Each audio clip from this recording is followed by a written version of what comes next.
Good morning. I think we'll get started. We'll have others who will join us. Before we get underway, please silence your cell phones if they're activated now. I'm David Smock. I'm a Senior Vice President here at USIP, and I also direct the Religion and Peacemaking program. And I'm co-editor, along with Daniel Serwer, of the book that we're launching today on facilitating dialogue. Appreciate your joining us, and I hope you'll take the opportunity to buy a copy of the book, which are available out just before you come in the room. This is a project that had its origins with Daniel Serwer when he was still at USIP, and he organized a lunchtime monthly seminar for USIP staff that had been involved in various facilitating dialogue projects, and out of that came the request to the most promising and most interesting cases for those who made presentations to actually write it up in chapter form. And Daniel left the Institute about that time, and so I picked up on the editing along with Daniel, and resulted in this book. It recognizes the wealth of USIP experience and facilitated dialogue. All the projects in the book were initiated by USIP staff, except for two, which USIP was involved in and funded, but where our staff was not playing central roles. Let me say a word about what facilitated dialogue is and how we have defined it. It can be defined in a number of ways, but basically involves a neutral third party who plays the role of facilitating communication between parties in conflict.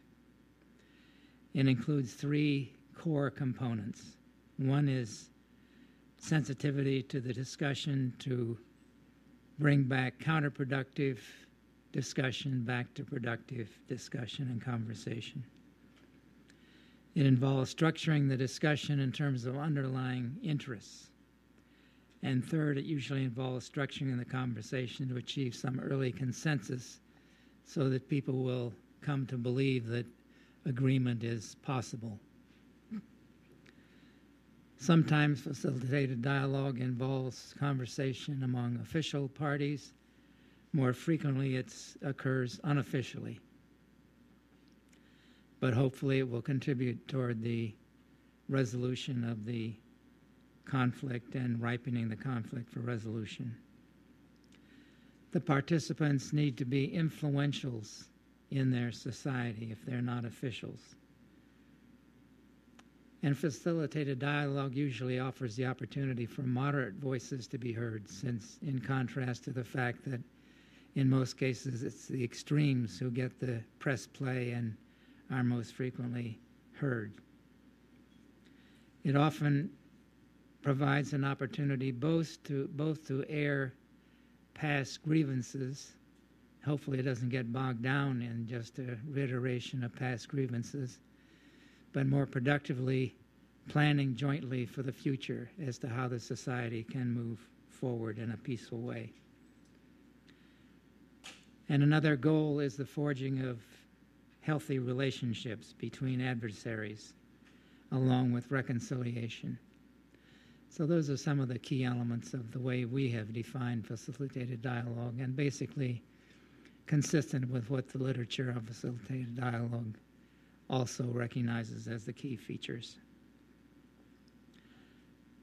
We'll start off with Colette Rausch talking about her work in Nepal, which goes back several years. Colette is director of the Rule of Law program here, and not only has she initiated the work in Nepal, but she's just back from Nepal, continuing the work that has been so successful there. So, Colette.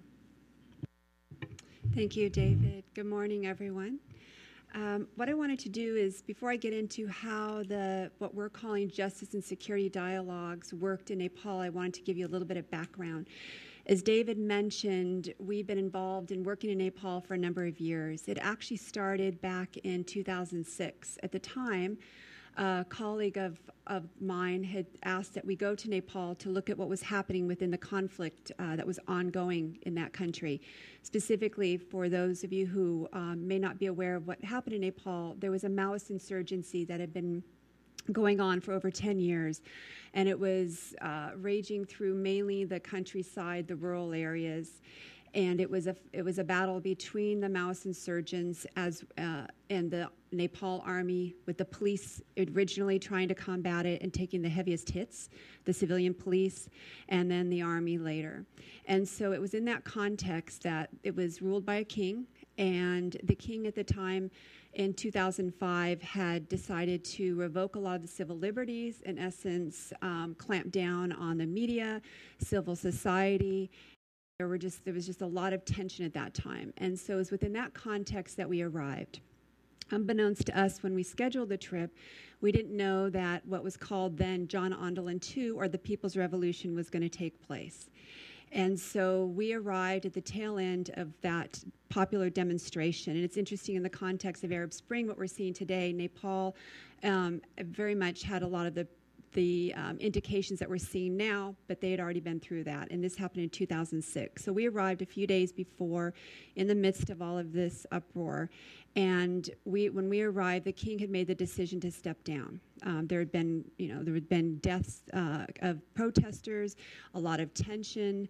And when we were there, we had planned originally to stay just a week, and it ended up being almost a month, to meet with everybody that we could meet with, to try to figure out in this transition, whatever that was going to look like. It was definitely a transition from a post-authoritarian regime to what was not known.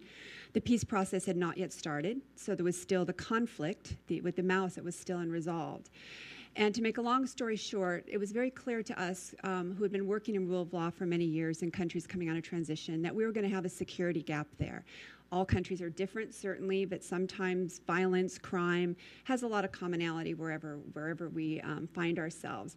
So we figured at that time a lot of criminal gangs, possibly splinter groups from the Maoists who may not be happy because the Maoists were talking about a peace agreement, the cross-border with India, a political violence that just because the king stepped down, it didn't mean all the political parties were going to be happy, great, democracy is restored. They were going to start fighting for power.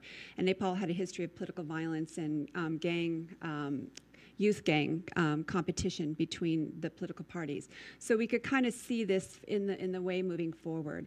So when we met with police officers, met with civil society, met with everybody we could meet with, we were trying to figure out what would make sense in this context. At the time, really, the concept of dialogue, as David mentioned, wasn't really something that we had in our vision. But what we did see is that in countries that are coming out of conflict, there are huge cleavages. There are divisions. These are divisions that led to the conflict there. There are ethnic divisions, communal divisions, political divisions, caste divisions. And that to the extent that these divisions could be sewn up, then that would hopefully prevent more conflict or more violence occurring. No one was under any illusions that there was going to be no violence and it was going to be all a happy time. But can you at least bring people together in a way that could try to help sew up some of these cleavages? And it was at that point where we had been working with the police separately on how they were going to deal with some of the serious crimes issues that were likely to happen with some of the splinter groups. As I mentioned, the political infighting after the king was gone, then it became the real fight politically, and how the police were going to handle this.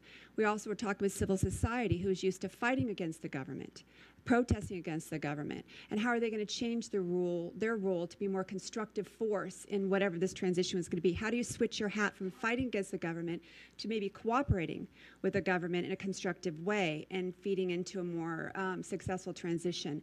At that time, there was a lot of animosity, as you can imagine, between civil society and police. And this was, as I mentioned, at the heels of the democracy movement. We met with police who had their legs all cut up from the stones and things being thrown at them. We had civil society who wanted accountability for some of the killings that had happened during the movement. And it wasn't just the movement, you had the conflict, where people felt that the police and others in the government were not there to protect them. You had the police who felt like all of a sudden they had become victims of the Maoists. They had so many heavy losses, and that nobody was trying to account for their own human loss. So you had just a lot of these divisions. So at some point, it was just a simple thought. Once we were meeting with civil society, working with them on their role in security sector reform, working with police on how they're going to deal with this security gap, the thought came, what if they, and we started to see that with all of their differences, that there was a lot of commonality. When you talked about their hopes and their dreams, their challenges, there was a lot of overlap. So the simple thought came, what if we put together the change agents, as you'd want to see, people who, within the police, people within civil society, who weren't getting caught up in their own political nature, that were as neutral as one can be in any context, but people who really wanted to find a different way for Nepal than the old. What if they just met? What if they just met and talked and came up with some sort of agreement that they could talk through some of these issues? And I wanted to fast forward now to how that one moment of bringing together some of the civil society and some of the police, and the people that were the most resistant to this were civil society. The police that we'd worked with saw the value in this. They knew they couldn't do this alone, and they were very fearful. They were back on their heels, not going after some of the crime that they saw, because they were worried about ruining the peace process once the Maoists came into power. So they were very afraid to do anything, because they were already being accused for putting down the movement. They were already being accused through political means of possibly ruining the peace process if they were to take action against the Maoists. So they were just kind of standing still and not wanting to act, which of course made the security gap bigger. And so they saw the value in getting help. Civil society, though, felt, in the past through security forces, their phones have been bugged. When people had been released by the courts, the security forces had arrested them again. So they were very nervous about meeting with security forces. But it happened. And over time, that germ of one connection between the police and the civil society that made that difference, that is what then led to what we later termed justice and security dialogue. And what happened at that point is, instead of just leaving it within that small germ, the decision was made to expand it. What if you got a group of police that would meet with a group of civil society? What if they were to sit down and individually, because at the time the tension was too great to just throw them in a room, even with a neutral facilitator. What if you were to meet separately with them, talk to them? What are the challenges you're going to see in the transition? What are the solutions? Having an opportunity for them to contribute to the transition, to vent the challenges that they're having, to be heard. And they wanted that to be pushed up to the political parties, who they saw were just happy the king was gone and were just going to continue their political games for power. And so they wanted to be able to feed up into that and try to make a change.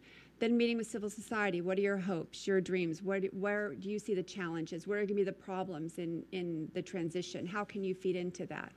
And then we put them together in a room.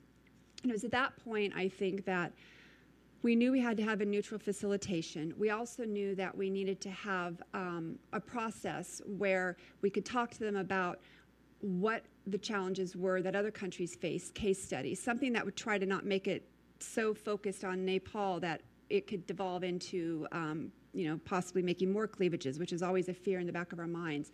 So trying to talk about other countries and other challenges to show that Nepal is not alone. There are other countries that have had different problems, and that some of them were similar.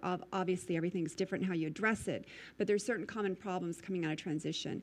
And then something happened in that room where there was a point where we all thought it is over before it started, where as they started to discuss, it got to such a crescendo of attack, counterattack, accusation, counteraccusation on each side, that we as neutral facilitators realized that at that point it was beyond us. And what ended up happening is two people from the police and civil society took back control of the room and started to facilitate themselves between the groups. And it was at that point that was kind of this very interesting point where you realize that what was needed was to have this moment, even though it's uncomfortable for us who are in conflict prevention and mitigation, who feel so uncomfortable with conflict, which is this irony, but to see that kind of conflict in the room, and you're just trying to breathe, hoping that it's not going to end up into some sort of physical altercation. But they brought it up.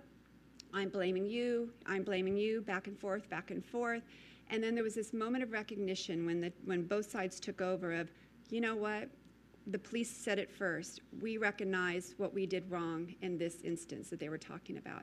And then it was as if a balloon, all the air went out of the balloon. and everything was calm. It was that recognition of putting each other in the other person's shoes and recognizing that moment. And from that moment on, even though I like to say, yes, we are neutral, yes, we help facilitate, truly, we were no longer relevant. We were really, what I mean is not relevant, is we were not driving it at that point. What we were, I like to say, is a facilitating force. We were there to provide the neutral space, to turn on the lights, to provide that space because they couldn't call the meetings themselves. The police couldn't do it through bureaucracy. Civil society couldn't do it. So we were just kind of there, the walls, so to speak. Because at that point, they started to describe what they wanted. They wanted more sessions in the rural areas because they were about ready to, in some areas, they were disintegrating into ethnic and communal violence. So they asked that they go out into the regions where the hotspots were, and they worried that the conflict through insurgent groups was going to expand. So through a period of time, it expanded. And then to fast forward today, it's really remarkable. I just got back from Nepal, and what we spent is a whole week sitting down, dissecting all of this, going through the past, trying to figure out what the steps were, and to be able to diagram how this worked and to talk to people who went through it. And a lot of the things that they talked about is people say dialogue is just talking. And really the whole point of this is it is not just talking. It's a way of identifying the problems. It's a way of hearing the other side and how they're viewing the world, taking a spin in their shoes for a day and trying to find a problem that you can both work on and moving forward. And we're not naive enough to think that that's going to make peace in the whole country. But what it does do is, as I mentioned, it started with the two individuals. Then it moved into the groups. And then it moved into bigger concentric circles over the years, to the point now where it's all over in Nepal in different parts, where police officers were actually asking, it spun off from that big group, police officers were asking in different regions, we heard about this, where it kept crime down to a more manageable level. Can we find out what that is about? When there were youth violence and the senior members of political parties were using the youth to do their dirty work, there were calls from the police, can you help us? We brought together police and the youth, and they signed an agreement where the youth would not get involved in this activity. We brought together on gender violence when the women were complaining about the police not taking rape cases. We brought them together and talked about why this was not happening and how they could process the gender violence cases. So there were all of these spin-offs. There was a situation where there were mosque burnings, and the Muslim community was complaining that the police weren't taking this seriously. So the religious leaders met with the police, and they came up with an agreement of how they would handle it. So a lot of these have very tangible outcomes. And I just want to end with just a few of the main objectives and just a few of the concrete impacts, because the reality is the police aren't going to sit there, and civil society is not going to sit there if this isn't going to get to a concrete result. They don't have time for this. And so very much what they were looking at is the objective is how can we come together, build trust, build an understanding, identify a problem that we can work on together, and find a way to resolve that conflict, and then hopefully have that move up to the central and help feed into the larger justice and security sector reform. It's a process. It's not an event, and it's ongoing because you're building human relationships, you're building trust. So what we're seeing in Nepal after 5 years is much different than we've just started to work on this in Iraq, and we're going to be piloting it in Libya. And it's going to be completely different in both countries because time, space, people are all different. But the commonality of this building trust and working together with people is something that you want to carry forth. And I just want to give a couple examples in closing of what has been really remarkable in Nepal as to what they've been able to accomplish. One was they wanted a baseline so that they could say, here's the data of political leaders in public of what the public wants in policing. And it has charts and graphs, so it's all very scientific, and they hope that will make a difference. So civil society and police collaborated on that.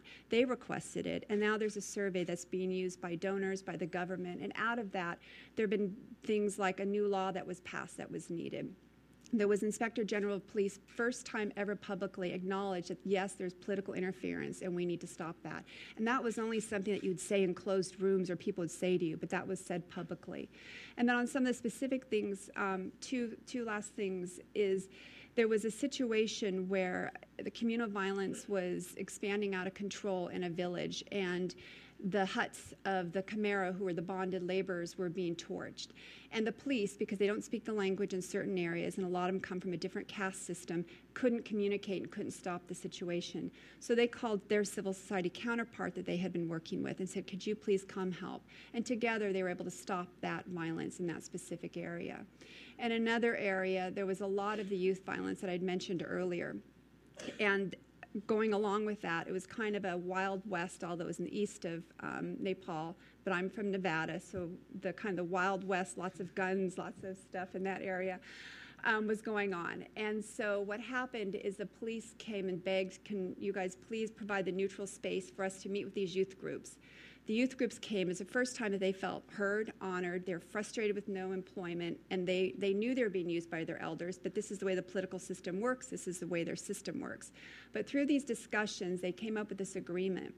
And after a year of this agreement, there was they'd had like hundreds of these bonds and chakajams. Whenever you're upset, you throw a bond and you shut down traffic for days. And when you're traveling there, it makes life very miserable and it's horrible for business. So they only, out of all the whole year, they only had one. And then they came and apologized to the police. And they said we had to do it because it was just too much pressure from the senior people. One, but they apologized. And second thing after a year is the police reported that the kidnappings had gone down and other crime statistics had actually gone down because they were able to control this. So in closing, this is when we talk about facilitated dialogue and that there's an external person. So many times it could just simply mean you're providing the neutral space, you're facilitating the process, even if you're not actively involved, because ultimately the goal is that you are not as involved as the people that ultimately will be making those changes. Thank you, Colette. Next to Daniel Serwer, whom, as I mentioned, is the initiator of the whole project and co-editor of the book. Daniel was a longtime fellow and staff member, ending up as the vice president of USIP, and is co-author of the chapter on Kosovo, and that's what he'll talk about today. Thank you, David. It's a pleasure to be back. It's the first time I've reappeared at USIP to speak in the last 2 years, so it's a notable event for me. I don't recognize the surroundings at all, but it's great to be back. Those 2 years have been devoted mainly to teaching post-war reconstruction, using USIP's guiding principles to stabilization reconstruction, which some of you will know. If you don't know it, it's the best text out there for the purpose. I've also been writing about America's civilian instruments of foreign policy and why and how they need to be strengthened. One of the areas in which they need to be strengthened is, in fact, in facilitating dialogue. The subject of this rather slim volume that represents for me an enormous amount of intense work by a lot of people, not only USIP staff, but a lot of participants in the dialogues as well.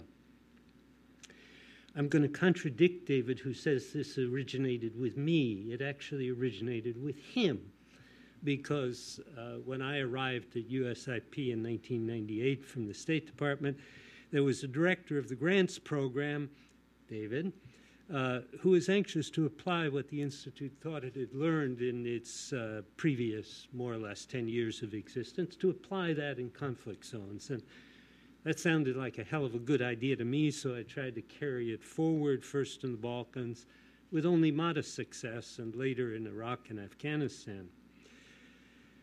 Before I knew what had happened, 10 years had gone by, and other colleagues had picked up the refrain and were facilitating dialogue in Nepal, in Colombia, in Israel, Palestine, and elsewhere. USIP, in its own argot, had become not just a think tank, but a do tank. And the question is, what was it doing and why is it important? Our Kosovo experience illustrates some of the answers.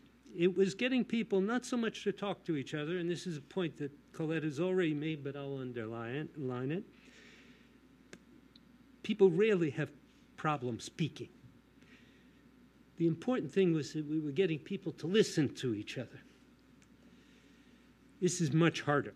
My Albanian friends in Kosovo had no trouble at all telling me about how the Serbs had kicked them out of the government, industries, health systems, schools. They could express themselves perfectly well on that subject. And my Serb friends had no trouble telling me about the havoc wreaked by the Kosovo Liberation Army. But neither had any ability or desire or inclination to hear what the others were saying. Now, in a way, this isn't surprising. People in violent conflict dehumanize the other and lose the ability to listen to what is being said, even as they raise their own voices to pretty stentorian levels. And I want to underline that the situation is made doubly difficult if the transition after conflict involves not only peace building, but also democratization. Dictatorships do not allow normal communication. This was very apparent in our work in Iraq, but it was also already apparent in Kosovo. Some dictatorships, the Syrian one today is one that claims to be non-sectarian, for example, and inclusive, but in fact, they're not. And Milosevic certainly wasn't either, even though he would claim occasionally to be. In practice, most dictatorships institutionalize the privileges of relatively small groups and limit really meaningful communication to those small groups. I might tell a story about Iraq from before Rusty got there. We were doing an exercise, a simulation in which there was a right answer. This is very rare in my work at USIP that there's a right answer, but this was one where there was a right answer, a win-win answer. And none of the groups were getting it. And in the debriefing, it was getting a little embarrassing. So I called on a group that I was pretty sure had gotten it because it had a very sharp young lady in it. And indeed, they got the solution correctly. And then all the other groups after that reported that they too had gotten the right solution. Well, of course, this is behavior of people who've been in a dictatorship where not getting the right answer even a few months earlier might have been worth your life. So it's not surprising if people have difficulty communicating in a situation of that sort. This was definitely the situation we found in Kosovo even before the war, when in 1998 my colleagues and I embarked on training intended to help disempowered Kosovo Albanians manage the conflict with the Serbs nonviolently. But of course, roles were reversed rather quickly. And after the war, it was now the Serbs who were disempowered and had limited ability to get Albanian attention. Getting these groups, first of all, to say things that were meaningful, and the meaningful things were their statements of what their most fundamental interests were. Getting them to focus on those interests and to say them in a way that the other side could hear and listen was the main task, really. And it's the main task even today. I'm going off next week to deal with Syrians. It's really quite apparent that Syrians are having trouble, even opposition Syrians are having trouble talking to each other and getting a real grip on what their most basic interests are. And there'll be, as it was in Kosovo, an important split between the armed groups and the unarmed groups. We were largely successful in Kosovo in the first instance. The Serbs and Albanians eventually developed a joint plan for building peace in Kosovo, outlined in what they called the Early Declaration, because the meeting at which it was generated was conducted at Early House. Sometimes people tell me, even today, people will say to me in Kosovo, they never lived up to that Early Declaration. It was a failure. Well, the fact that somebody's telling me that more than 10 years after the Early Declaration was published tells me that it was a fantastic success, because it's a benchmark for how people should be behaving.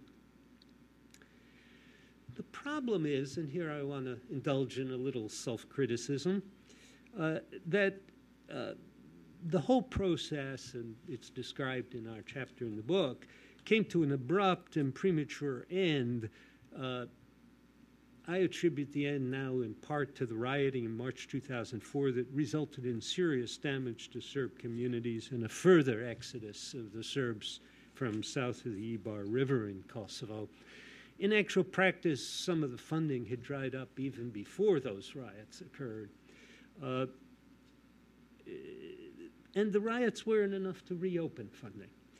And the years since then have been devoted very largely to a dialogue of the deaf between Kosovo Albanians and Serbs, much more in official channels than between communities. The communities have almost no contact, except for the Serbs inside Kosovo who have developed a rapport with the Albanians in Kosovo, but between Serbia proper and Kosovo, there's very little real dialogue. Both sides are stating their positions clearly and effectively. They have no need of assistance in that respect, and neither side is listening much to what the other has to say. If Hal Saunders were here, as David and I would have liked, he would note that we failed to sustain the dialogue for a sufficient period, and I think he would be correct. I simply don't know of conflict situations in which too much money has been spent getting people to listen to each other, begin to trust each other, and build a common future together by solving real problems in the lives of the groups that they represent. Certainly, I see no evidence that we're investing enough money in it today. In a lot of situations, I'm happy to hear in Libya, you're in Yemen as well, but this is not a big priority for U.S. government funding. I hope USIP will continue its efforts, and because there is real value added in a dialogue in which people listen and really hear. Thank you, Daniel. Next, we'll turn to Rusty Barber, who was chief of party in our office in Baghdad and then came back to Washington and directed the Iraq program and was fundamentally engaged, as was Daniel, in the Mahmadiyya process in Iraq, and he'll talk about that today. Thanks, David. It's always good to be back. As you said, this was my home for 3 years, although I wasn't here long enough to be able to get the corner office that they had prepared for me. But as David said, Dan was very much involved in this initiative, so I'm going to ask him to feel free to step in if I go off track or I miss a key point. I'm just going to dive into this case study and give you a brief synopsis, maybe highlight some key elements, and then maybe share some lessons learned from it. June of 2007, I was chief of party in our office in Baghdad, where we managed a multifaceted stabilization program, interfaith reconciliation, rule of law initiatives, working with people at the local as well as the provincial and national level to help them establish dialogue processes that could lead to peaceful resolution of conflict, and a number of other projects. And it was in June of 2007 that I got a call from the USAID representative down in Mahmadiyya, a district of 400,000 people south of Baghdad. And he was embedded with U.S. forces and was asking if we could assist with a peace initiative that the mayor of the region, a sheikh by the name of Al-Shibli, wanted to undertake but didn't know how to organize it. Could USIP help with that? Well, let me just paint the picture of what Mahmadiyya looked like back then. All those television images, you may recall the horror of bombings and sectarian violence and terrorism, beheadings on a daily basis. All of that and much more was happening in Mahmadiyya. It was so horrendous at that time that it was commonly referred to as the Triangle of Death. And the tribal leaders themselves had lost the ability to communicate one another, massive displacement. A lot of sheikhs had departed, and leaders and others who could afford to had left the country for Jordan and Lebanon and Egypt and other places, most of them Sunnis. Normal traditional networks of communication had broken down. There were fault lines of the conflict were on many levels. They were intertribal, they were intersectarian, rural versus urban inhabitants, even intergenerational, as younger, more aggressive sheikhs were trying to assert control as their elders had fled in some cases, and they were particularly prone to aggression and were exacerbating the challenges there. On top of that, the government of Iraq in Baghdad had simply basically decided to not engage in some cases or provide services to these areas because they viewed them as a threat to their own security, particularly Sunni areas, where they feared that Baathists and insurgents were trying to destabilize and ultimately return the country to Baathist control. So that was the nightmare situation that we were confronted with when Dan and I and some of our other colleagues tried to consider whether this was something that USIP could handle and what role would we play as a U.S.-affiliated organization. Would we even have the credibility to play a convening role? After meeting with local officials, a range of local folks that, including some of our own grantees who were based in the region, we got a lot of information from Mayor al-Shibli, we got a lot of information from other civil society leaders, tribal leaders, and we tried to triangulate on what were the key basic drivers of the conflict. And without going to a lot of detail about what those drivers were, it became immediately evident that one key aspect of the region's challenges had been overlooked, or at least had not been undertaken or addressed. And that was to reach out to some of the Sunni sheikhs that had been exiled in Jordan. Very powerful group of sheikhs that had been, in some cases, supporting insurgents and certainly working against the central government, had been left out of other reconciliation efforts. And we realized that in this case, USIP had a role to play to help to try to set the table, to set the stage, as Colette was discussing, to try to help convene the neutral space that these actors might be able to meet on neutral territory and have a structured dialogue, not a big tent kind of environment where you would risk a meltdown. But this process was not going to be an easy one, and it was going to take months of effort and outreach to the key stakeholders, which included not only people in Mahmadiyya on the ground, the tribal leaders, what there was of civil society, and so forth, but also engaging the central government, which was initially very cold to this. They saw this as a threat, this dialogue. And so what we did at the time was to assign roles. The U.S. military, in this case, played a very, very critical role, not only in terms of providing security, but also in terms of working with their Iraqi military counterparts, who had to be led gently to this particular table and encouraged to support it. We, on our part, USIP's office in Baghdad, reached out to central government figures that we knew, and to try to get the Maliki government at least not to oppose this process, which we ultimately, after much effort, were able to do. And then there was outreach. The State Department had a role to play. USAID did what it could to try to help galvanize support among the international community. And ultimately, the first key step here was a trip to Jordan, where we brought USIP funded a trip which included representatives from Mahmadiyya to speak with this group of Sunni tribal leaders in Amman and send a message to them that a real peace initiative a broad-based peace initiative was afoot, and to sort of take advantage of the incentives they had to come back, because the welcome mat wasn't exactly out for them in Jordan. And not only that, but they were losing control to some of their junior sheikhs who were asserting their authority in their stead. Their farms weren't producing, so they're economically disadvantaged. They were having trouble literally supporting themselves in Amman. So that was kind of the hook that we found through discussing the situation in Mahmadiyya, and which we hope to take advantage of.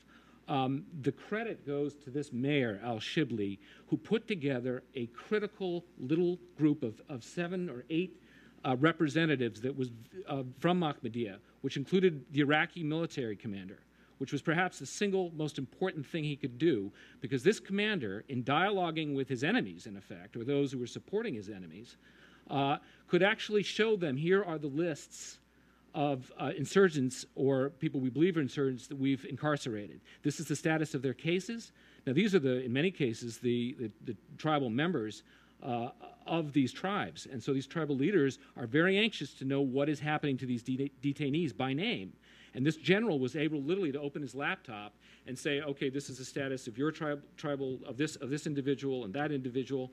And this was extremely valuable. So the ability of letting the local, the mayor in this case, help put this, not only help with this, but really to lead this initiative was critical.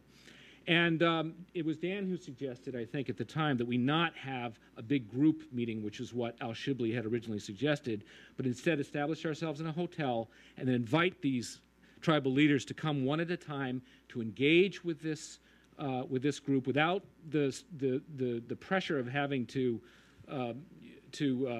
engage in the company of his peers where he might be more inhibited, but to have an honest and direct dialogue, which many times was going to be very heated. And there were flare-ups. Our role at the time was basically to let them dialogue, but if things got really stuck, to put in the word there, to put in the word here, to try to help calm the waters, suggest a break, which was critical at some point, let two people who were at each other's throats, as it happened with one tribal leader who was absolutely infuriated and erupted that this Iraqi general was responsible for the deaths of many of his own tribesmen. We left them alone in a room and for about 25 minutes, and you could hear the shouting through the door while we all sat biting our nails outside. And within 20 minutes, they both came out and had reached an agreement whereby the general was going to look into the specific cases of some of the detainees that belonged to this Al-Janabi tribe. So again, the personalities involved. And there was one in particular I want to highlight because Dan was wise enough to tell me to engage him, and that was a shopkeeper who'd been brought along. His shop had been blown up in Mahmudiyah, and he was a very quiet, reserved guy. And Dan had been watching him, apparently, and said, you know, at one of the breaks, Rusty, I think you need to want to talk to him. He looks like he knows a lot of stuff, a lot of information that might be valuable in informing this process as we go forward.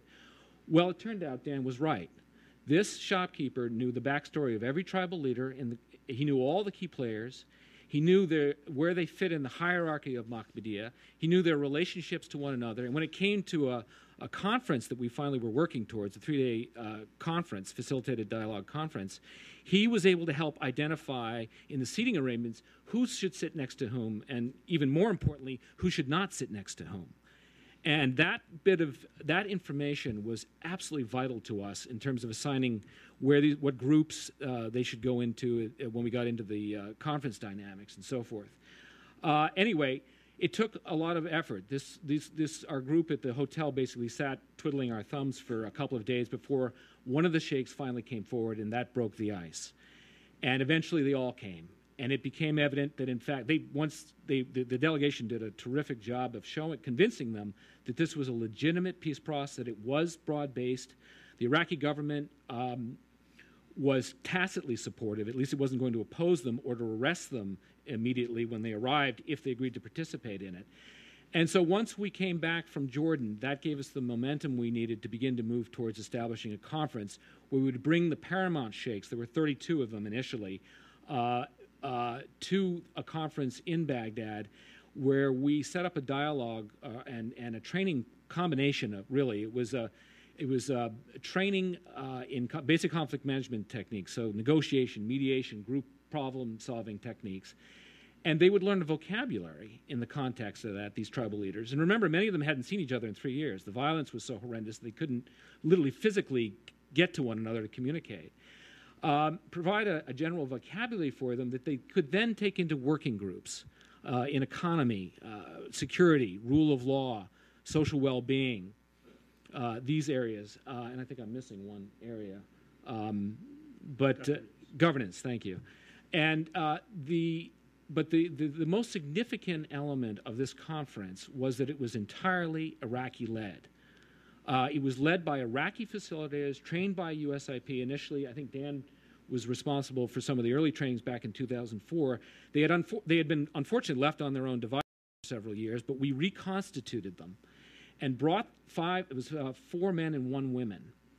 These were highly intelligent, well-respected, none of them was from Ahmadiyya, but we were able to work with them on an agenda structure where they drove the process. And we had a Sunni doctor leading the whole, kind of like a Phil Donahue with a microphone, leading the process. And then we had a Shia partner for him who was a very scrappy human rights advocate based in Baghdad. And they worked together brilliantly and set up a model. Look, these two are working together to help us solve our problems in the district. And we knew we were getting somewhere on the second day when we all showed up for the second day of the conference. And they were already in their tribal circle, 45 minutes or so before the beginning of the conference. And of course, some of the USIP folks were, wait a minute, this is not in the format. This is not, this is not part of the conference, and is it going to take away from the conference? Which of course missed the point. On there, it had 3 years of violence and a lack of communication and a breakdown of communication networks, and it had taken only one day for them to reconstitute themselves and begin to talk about how they were going to solve the problems in the district. Now, interestingly enough, shortly after that, they felt they had made so much progress in their own meeting that when it got to the working groups, to where they were setting their own goals and objectives for how they were going to put a path down for the future of the district for Ahmadiyya in governance and security and all these other important areas, they asked if they could distribute themselves into groups that were more geographically familiar to them from where they were in the district. Well, that lasted about 10 minutes before immediately conflict erupted. There were shouting matches, one sheikh accusing another with killing some of his tribe members and so forth. The facilitators stepped in immediately, separated them. We were able to get them back into they asked actually to be put back in their original groups, and the conference went forward. And I think the only other major disruption, and I'm going to wind up my remarks in a moment, the only other major disruption was when the Iraqi general grabbed a microphone he'd been invited to observe and threatened them all with arrest immediately if they did not agree to the accord that was being hammered out. That was an unfortunate moment that seized all of us with a little bit of panic, including the sheikhs themselves. But a U.S. officer who had been accompanying them immediately escorted the general out. Dan and I spoke to him at some length later to hear his concerns, and which was largely that he had been left out of a direct role in the conference necessarily for this reason. But he agreed not to interfere again, and the conference went forward. Ultimately, the sheikhs agreed to a number of areas in which they were going to work to improve stability in governance. They were going to first of all, the most important thing was they all agreed that only organizations under the authority of and agencies under the authority of the central government could bear arms. They were going to set up their own, try to establish court system, which had completely dissolved in the district, to resolve disputes by rule of law. They were going to have observers at elections coming up to ensure that those were free and fair, and quite a number of other actions that they were going to take. And the critical element of all of this, of course, was that it put the whole event was Iraqi-led, and it put the onus of responsibility on the sheikhs themselves to come up with their own objectives and then come up with the actions that they were going to take to get them to those objectives. And ultimately, all of them signed the accord. And what we noticed in the aftermath, anecdotally, was a significant drop in casualties. There was a much greater incidence of cooperation, particularly on bringing back internally displaced people to the district. And one of the failures, I have to say, and I accept responsibility of that, was in the aftermath, was that we were not able to document all of the impacts as substantially as we could and should have. We did set up dialogue processes in the district in order to spread the word of what the sheikhs had agreed to, and to make sure that key constituencies, farmers, students, elderly people, professionals, and others in the district were aware of what these tribal leaders had agreed to. And we established billboards throughout the district, which I understand, Zidane, I think some of them are still standing, which actually have quotes from the actual accord saying that we agree to this, to take this measure in order to return stability and begin to restore prosperity to our district. Ultimately, it was a successful initiative in many ways. To my knowledge, it has remained relatively stable. There's still a fair amount of incidents of violence, I'm sure, throughout the region.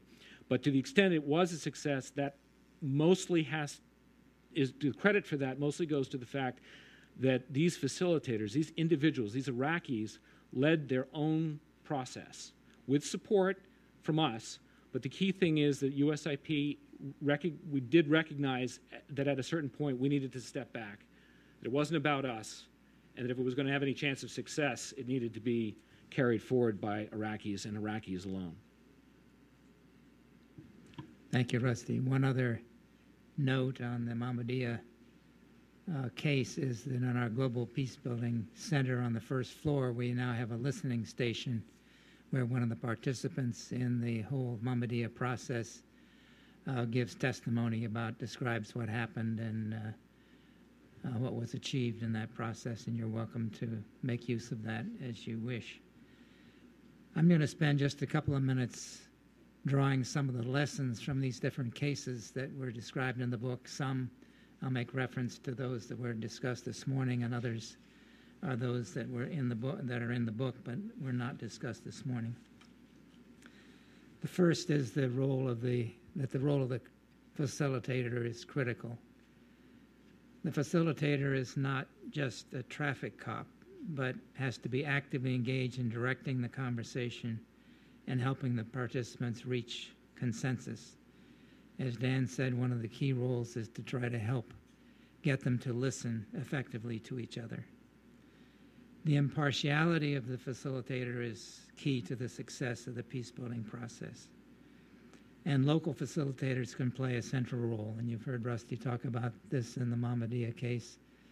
The Niger Delta case in the book is another illustration of the role of local facilitators and synthesizing the roles of foreign and local facilitators and how important that is. Secondly, collaborating with local partner organizations is ideal. It isn't always possible, but we found in the Colombia cases, or 2 Colombia cases in the book, that our effectiveness there has been heavily dependent upon our local partner organizations. Some cases, there are no counterpart organizations, and we have to help create these organizations, and that was true of the Alexandria process in Israel and Palestine. And civil society has considerable peace-building potential, just to recognize that it isn't just an official process, but that civil society can play a key role, and we've heard illustrations of that this morning. Third, the importance of timing cannot be overstated. The initiation of the dialogue process has to come at a ripe moment, and determining that ripe moment is the key to the success. And to recognize that an effective dialogue process may take a long time. It isn't just a one-meeting effort, but some accomplishments can be achieved in a short period of time, but the most effective processes take a considerable amount of time and in turn require the commitment of considerable resources. It's not necessary or even essential or prudent to wait for the track 1 processes to take the lead. We've seen examples of where official processes have failed, and it's only with civil society moving in with support from USIP that the peace process was able to be advanced. It's not always possible to count on the track 2 or 1.5 process to contribute to track 1. The Alexandria process in Israel-Palestine unfortunately had limitations because the political process for peace between the Israelis and the Palestinians has never really gotten underway. So the role of religious leaders was quite limited. Fifth, effective dialogue needs to both recognize the past and think to the future. And I think both the Kosovo case and the Mahmadiyya case effectively employed this, that you can't just disregard the complaints of the future and the horrific things that have happened between the two or more parties in conflict. They have to be expressed. They have to have a sense of catharsis that they've been heard, but then to move toward the future and to plan jointly about how a more peaceful future can be created. And finally, that to recognize power imbalances and that these have to be taken into account in any facilitated dialogue initiative.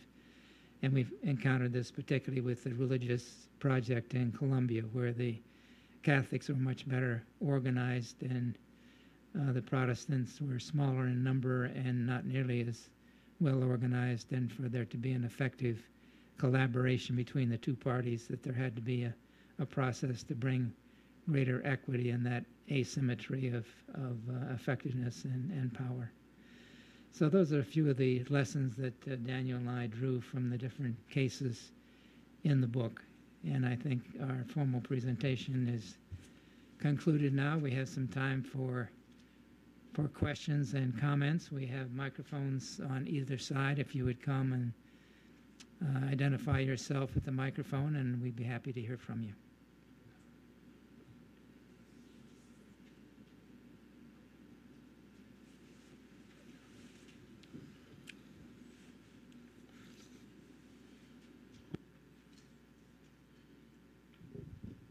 Somebody has to go first. I'm Chris Ho from the State Department, and I want to say thanks to the panelists and USIP for this presentation. I look forward to reading the book. I confess I haven't yet. But you laid out a lot of good examples of where facilitated dialogue has been helpful with both anecdotes and some lessons. That was a record of success, characterized on the opposite by what Dan Serwer called a dialogue of the deaf. And the question I've got is, how do you get, maybe it's to the question of timing, how do you get the parties to the point where they're ready to listen, where they're ready to talk, where they wouldn't actually prefer the dialogue of the deaf, going through motions, waiting for their opportunity to strike? In other words, it's sort of getting at affecting their motivations. There are plenty of cases where people want to talk and need some help in doing so. But how do you get them to the point where they're willing to at least try? I'd be interested in your comments on that. Thanks. For those who don't know, Chris Ho knows a lot about these issues, so it's a pleasure to see you, Chris.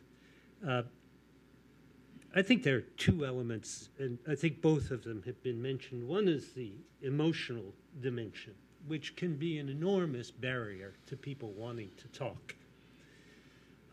And what David referred to as the need for a catharsis, the need to be able to express loss, and to express it very directly to the people whom you think caused it.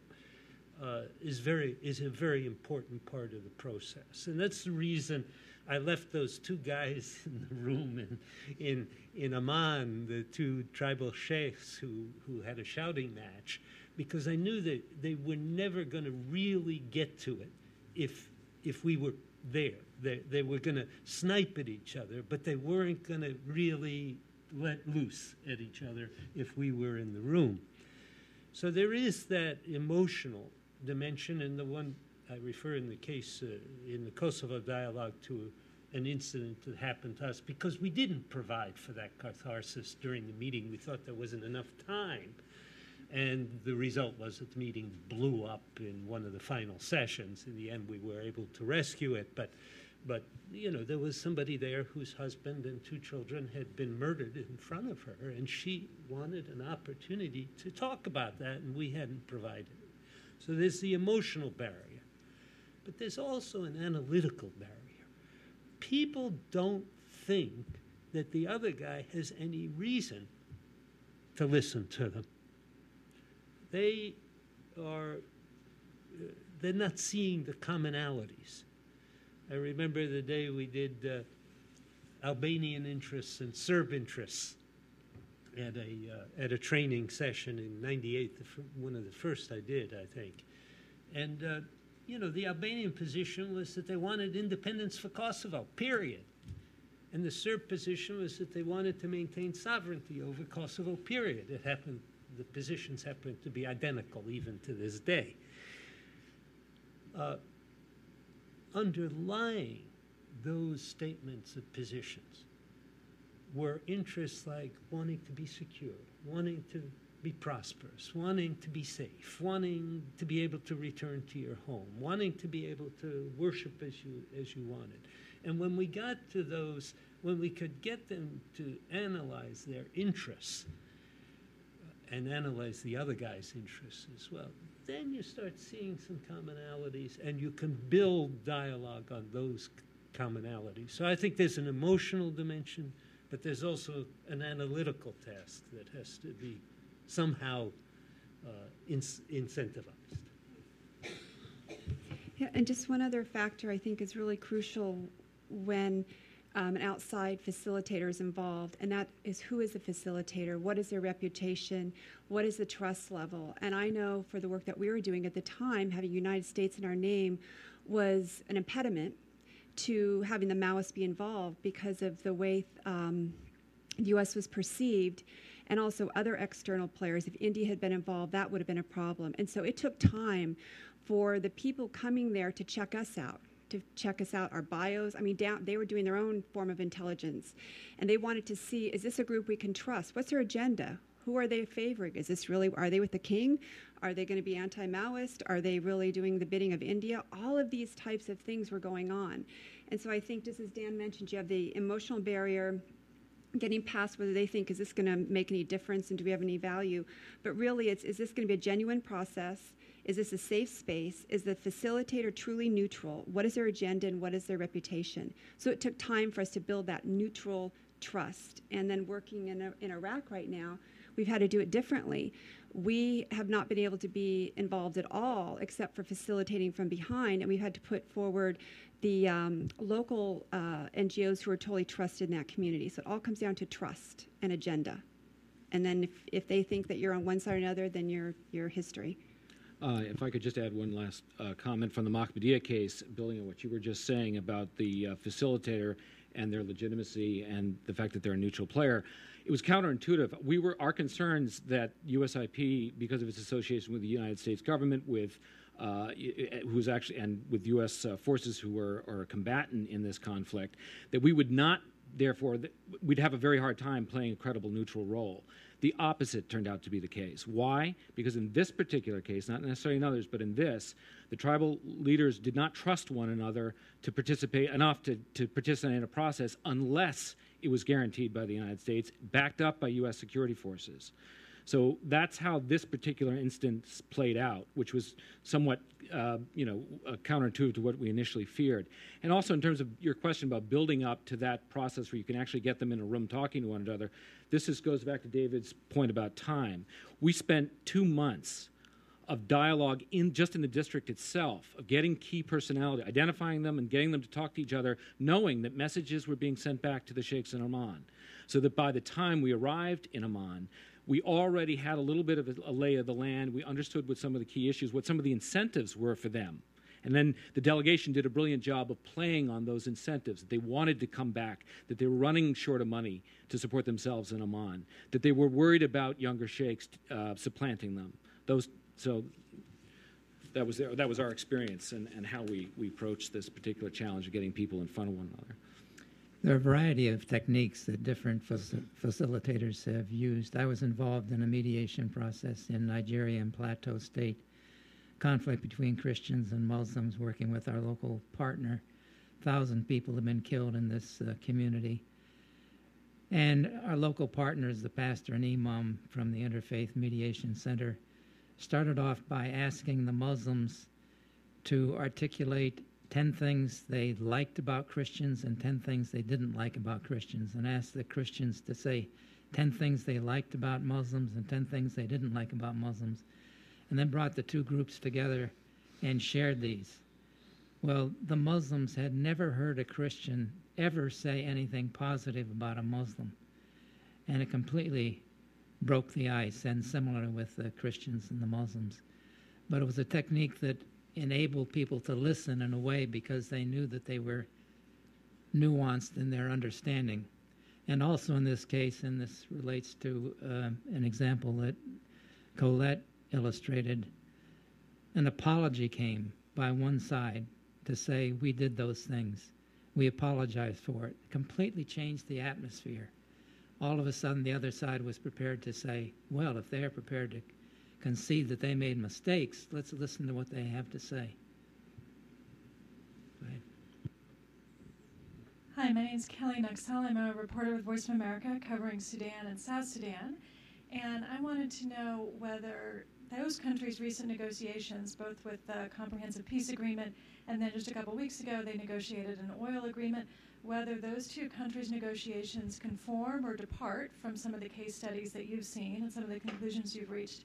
I was also interested that you didn't talk about the effect of the pressure of the international community and whether those kinds of incentives hurt or help.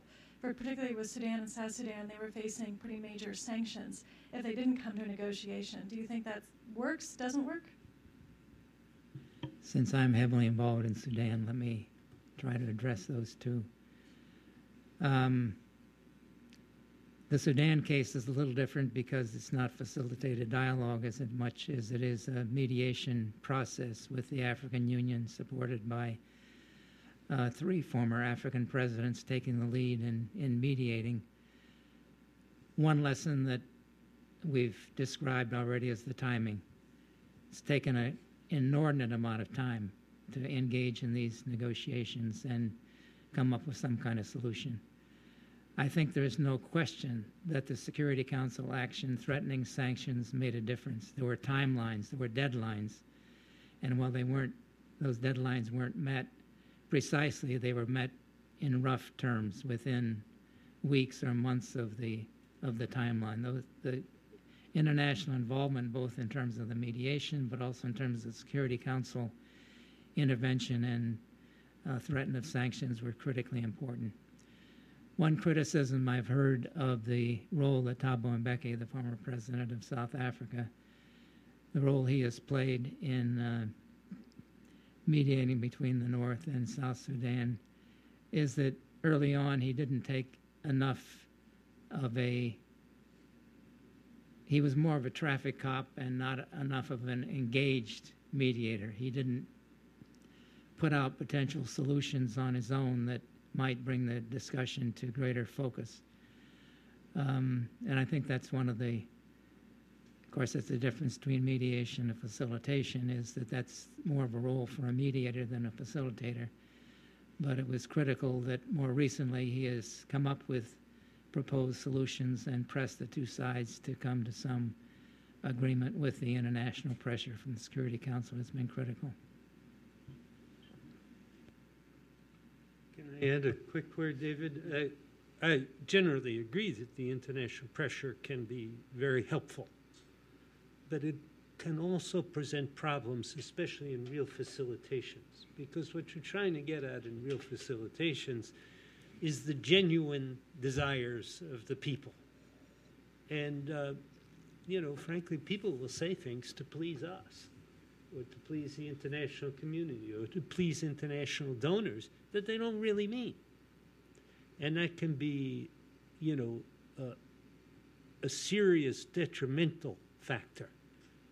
There's actually one very clear-cut case in the book about the ways in which international money undermined a genuine facilitated dialogue and its outcome, because it simply ignored it and put money into projects that were not the result of a true dialogue between the parties involved. I should say that while the cases we presented this morning are what we consider to be successful cases, the book is not just successful cases. As Dan alluded to, the other Iraq case, the Diyala case, is far from a success, and we've tried to be balanced in terms of admitting where we didn't achieve what we wanted to achieve, even though most of the cases we would consider successful. Yes. Can you hear me? Thank you for that very interesting panel. My name is Stella Tarnay, and I work on community-based projects here in the United States. And my interest was piqued actually by Rusty Barber's modest admission of one shortfall, which was the documentation of your project, which I think is a constant challenge when you're in the midst of action and actually doing things. So my question to you, particularly Rusty, but all of you, is what do you consider good documentation of the kind of processes that you've embarked on, and who is the documentation for? Yeah, it's a good question. Actually, I should say part of the reason we regret that we weren't able to harness the documentation of this event quickly afterwards was because we couldn't use it, therefore, to hold up to other Iraqis to say that, look, if sheikhs in this particular situation, in one of the worst places in all of Iraq, can somehow get themselves together in a room and begin to solve their problems, talk about how to solve their problems, and come up with a list of actions and commitments that they are going to take, it can be done anywhere. And because we weren't able to figure out or hadn't thought that through in advance enough, and of course, obviously it's tricky. You can't have cameras in the room when people are, getting into very sensitive issues and in some cases at each other's throats. But I think in hindsight, we could have, for example, filmed maybe the last day of it, with their support, with their permission, and so forth, and things like that. In terms of other kinds of documentation, going in and doing surveys of the individual tribal members who were involved about what they felt the success or failure and the outcomes were, documenting specifically conflicts and where those incidences were in the district, and who was the tribal leader responsible for that district. We did a lot of this anecdotally, but it wasn't done quantitatively. We did get reports from the military to say that, in fact, casualty rates, I think, Paul, you checked into that, had dropped dramatically after that. But in terms of engagements, for example, we heard one instance in which tribal leaders in Mahmudiyya itself, Sunnis, had brought in Shia who had not been able to the other way around. Shia leaders brought in Sunni counterparts who hadn't been able in the namesake city of Mahmudiyya for 3 years, and they walked arm in arm down the center to the market, which had been blown up in 2006 by a car bomb. But again, all anecdotal, not a systematic effort to go in and really start to interview key people, identify people who could actually give objective accounts, and to the extent to which people are even aware. That's another, a survey question is, who was actually in the district was aware of this event and who signed on to it and what commitments they made. And that was partly due to a lack of money and also due to a lack of time, and because we were spread so thin on so many other activities. But it would have been beneficial at the time, and I think it would have been very beneficial going forward. Just as far as documentation, you're absolutely right. And as Rusty said, so many times you're so focused on trying to get the work done, and all your energy needs to go on that if you're documenting at the same time, that almost dilutes it. That being said, you have to document it. And what we ended up needing to do in Nepal is we had to take retro action to be able to document it. And what we've done is on two different fronts. The first front was documenting the process. So that was interviewing everybody who was involved, doing that by questionnaires, we sent a interviewer over to talk to all the people, getting them on video, getting their stories, getting their thoughts when it was still fresh, and we put that together in a case study that we published here at the Institute. Then we also knew that we needed to take another step, and we needed to document it from a monitoring and evaluation standpoint, so we could answer the question, did any of this make any difference? And if so, what's the impact, and how do we define that? And we knew we needed to do that quantitatively and qualitatively. So the anecdotes are important. We have those. We also went back and did a survey where there was a baseline data. We could go back to the districts and do the survey again to get some quantitative data that would complement it. And now as I mentioned, I just got back to Nepal. What we're realizing is with the work we've been doing and piloting in Iraq and taking Nepal, we need to create a toolkit. It's not enough to just do a case study. We need to start pulling these lessons out like what was done in the book. And the book is a way of documenting it. Certainly that is is a form of it. But now we want to turn it into modules, turn it into ways that when we're working with people who are going to use it in the field, we can work with them on videos, on training, and we can do things online. So we're now taking it into that arena, and that's where we spent the time pulling out information from the people who do it. Because oftentimes we find practitioners, and even myself included, when I'm out doing it, I don't have time to sit here and write it all up and analyze it. You're trying to get the work done. But if you bring in others, and we spent 3 days, it was painful, but we had 3 facilitators. We had facilitators pulling information from us till we were, drained of all the information that they can then write up and create these toolkits. If I may add, I really think that the impact evaluation should be done by people other than those who did the project itself. I think the World Bank has the right approach with its independent evaluation group. At the same time, I think data can be meaningless. And I think the kind of narrative documentation that we provide in the book is actually more meaningful in some ways about the process itself, not about the impact necessarily, but about the process itself than any kind of formal data collection on the process would be. I want to make 2 other comments on the Sudan question that I've just thought of. First of all, Charlie Snyder is sitting here. He was critically important in the CPA negotiations as an American diplomat with his colleagues, who played a very constructive role in enabling the CPA to actually be signed and slowly implemented. Secondly, USIP, this is not a case that we included in the book, but going back 20 years, we started to convene facilitated dialogues for Sudan intellectuals from the North and the South and former officials to come and talk about what a peace agreement might look like. And some of those ideas actually were filtered into the final CPA process. And this is, it was a long, arduous effort, but this is an example of where a Track 2 process can contribute to a Track 1 process, where some ideas are generated in a Track 2 facilitated dialogue and then are actually adopted by the official mediators and the parties in conflict and negotiating with each other. Yes. My name is Veronica Carrier. I'm an independent researcher. I would like to ask more with the Nepal case studies. With the uncircled divisional in civil in a society in Nepal, what technique do you use to induce, as you mentioned before, for healthy relationship in the society, to have a productive peace talk? In relation to the civil society divisions, yes, the political yes, to induce the healthy relationship so they be able to talk, because it's so encircled, and I'm familiar with the ways of Indian culture. Thank you. That was a very big challenge because, as you're aware, when the civil society, they came together for the political movement and they were united, but literally we saw change within days. After it was over, they were off on their own, either tied to a political party because of politicalization, so they were tied to their political agendas or their individual agendas. The next step was, okay, that was great, now how are we going to get funding to continue our NGOs or our activities? And they weren't united together.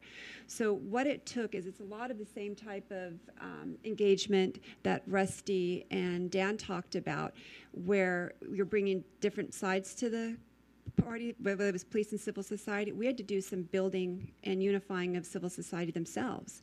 So it was, again, when I talk about circles within circles, it's not just on different sides. Sometimes it's within their own group. And even within the police, because some of the police looked at this in a very positive way because they wanted to move forward. Others saw it as a threat. They didn't want changes to the system because it worked very well for them. They knew the system. They knew how they could use bribes to get their promotions. They didn't see some of the changes that were being recommended in their best interest.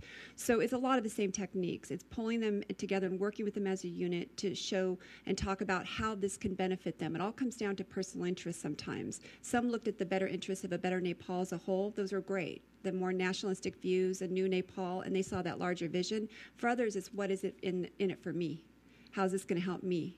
And that's where sometimes we had to meet them at that place. That being said, it doesn't always work. And there were some civil society people who weren't engaged because they were more interested in doing their own thing, and that's fine. Again, it's getting critical mass and trying to include and unify as many people as you can and moving forward that way. Before I take these two questions, let me take one we got from Twitter. How does a facilitator make sure that all parties are heard, regardless of power imbalances or gender imbalances? With difficulty. Tribal sheikhs are all male.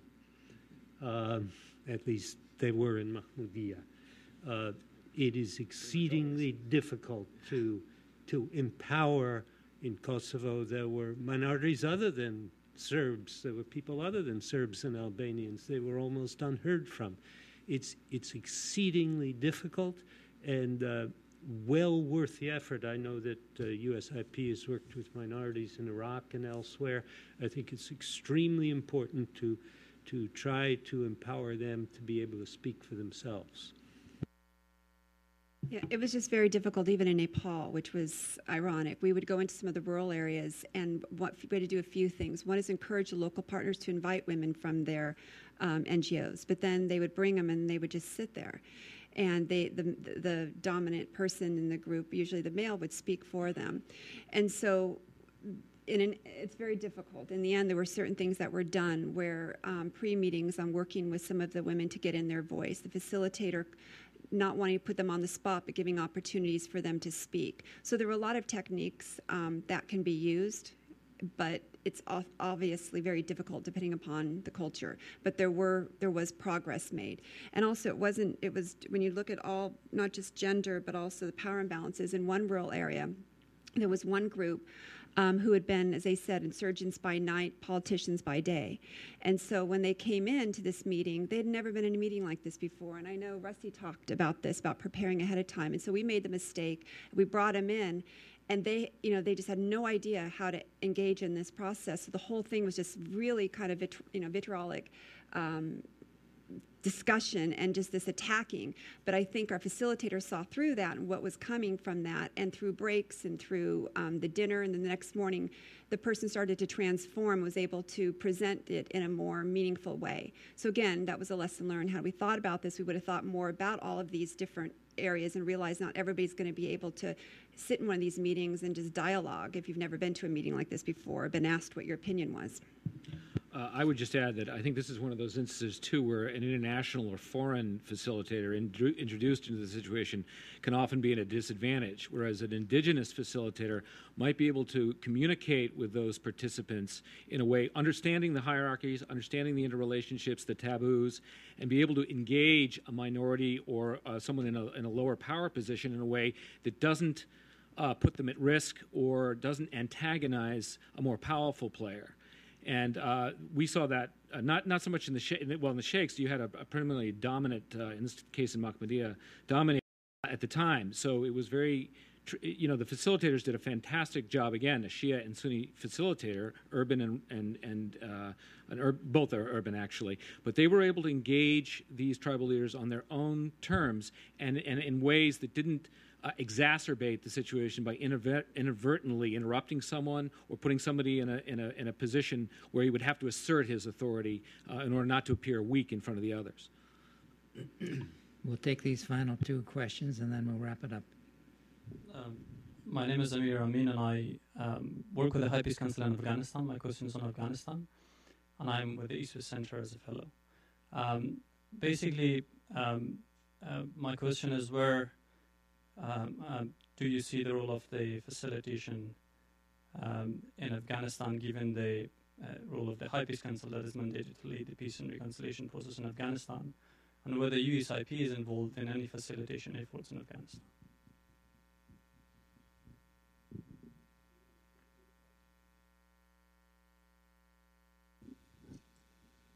Hi, my name is Festim. I'm with Voice of America Albanian Service, so covering Kosovo issue. I had two questions, actually, so I'll try to be really brief. One has to do with the role of civil society in the facilitation of dialogue.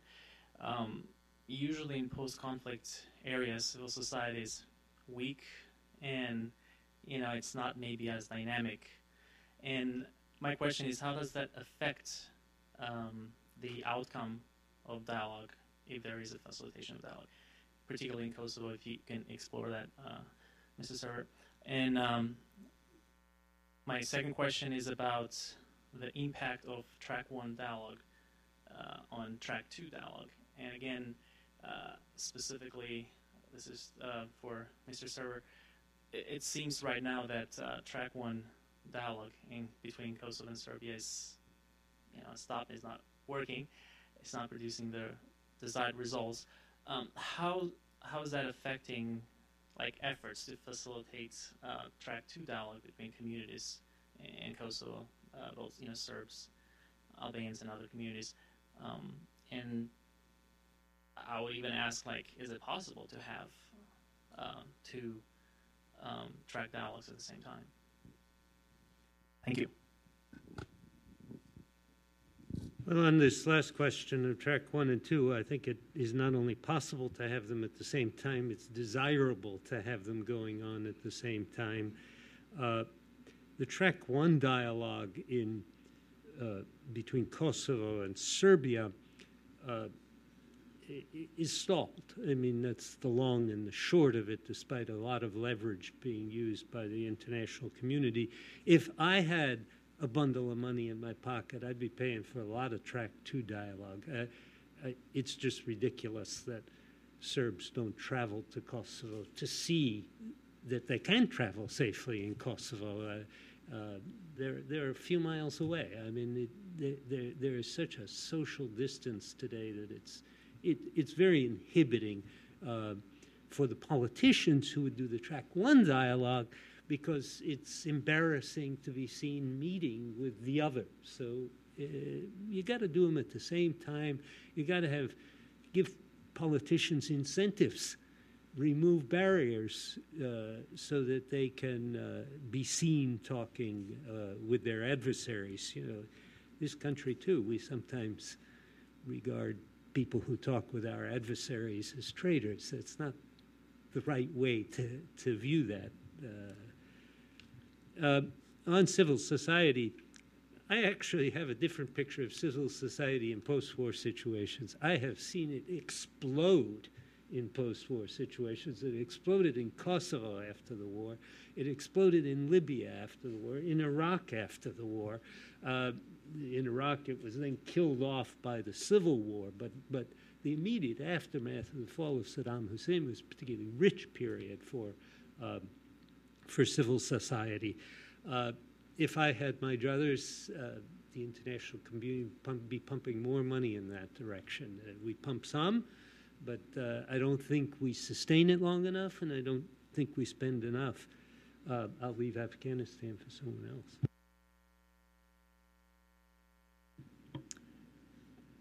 Any of the USIP staff members here want to address the Afghanistan question? Paul, do you want to? Did you hear the question?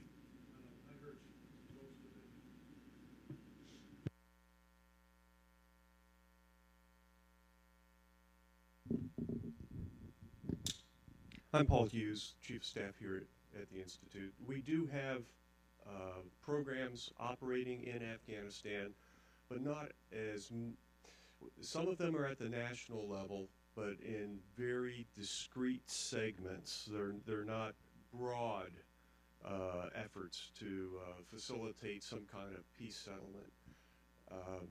Based on our experiences in Iraq and elsewhere, trying to work at the national level can be very problematic because there are just too many variables that we can't control, that we can't focus in a particular fashion. We find that a lot of our success really is at a more localized level. And in Afghanistan, that's as true too. We have programs that work on justice, issues at the local level, dialogue issues, facilitating dialogue at the local issues, things like that. But no, we don't have a broad, let's make Afghanistan one big, happy, peaceful country project. You know, we have to do it in segments. So I hope that answers your question. And just one comment on, as Paul said, the local type of effort. A group of Afghans actually went to Nepal. There was, they had heard about the effort in Nepal. They'd read the case study. And so the UN organized a group and sent them to Nepal. And they met with the police there. They met with civil society. They learned from their efforts. And I understand they're now back in Afghanistan, and they're trying to figure out how they can institute some sort of justice and security dialogue, as Paul said, not at this national level, but how can they work at some of the communities to try to resolve some disputes. So we'll see where it goes. Maybe, David, I should add that since there seems to be a little amnesia on USIP's part, that what's his name? I forget his first name. Stanikzai. Yeah, he planned what later became his effort on reintegration at USIP. So USIP has played a role even at the national level. I want to thank you again for coming. I remind you that books are for sale outside this room, and we hope the book is instructive in helping any of you who have the potential to engage in facilitated dialogue in various conflict zones. Thank you.